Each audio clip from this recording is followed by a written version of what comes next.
Good afternoon বন্ধুরা, তোমাদের সাথে এখন আমি মিনি ব্লগটা শেয়ার করছি। আজকে বৃহস্পতিবার, তো ফুল তো বাবা এনেই দিয়েছিল, সেই নিয়ে আমি পুজোটা করে ফেললাম।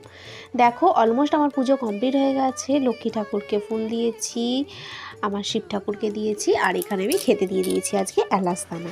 আজকে বাড়িতে সেরকম কোনো ফল ছিল না যে দেবো, কলা ছিল, কিন্তু আজকে যেহেতু বৃহস্পতিবার, সো আমি বৃহস্পতিবার দিনকে কলাটা ঠিক দেওয়া পছন্দ করি না।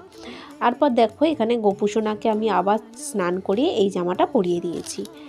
মাঝে মাঝে আমি এরমভাবে গোপুসোনার পোশাক পরিবর্তন করে থাকি। তো আজকের এই মিনি ব্লগটা কেমন লাগলো অবশ্যই কিন্তু কমেন্ট করে জানিও। ভিডিওটা ভালো লাগলে একটা লাইক কমেন্ট শেয়ার করে দিও, আর সাবস্ক্রাইব করতে ভুলো না। কারা কোথা থেকে দেখছো অবশ্যই সেটাও কিন্তু কমেন্ট করে মেনশন করে দিও। ভিডিওগুলো কমেন্টগুলো যদি তোমরা দাও তো পড়তেও ভালো লাগে, আর আমার সময়টাও কেটে যায়। তো কমেন্ট মাস্ট, আর ভিডিওটার জন্য একটা লাইক করে দিও। টাটা।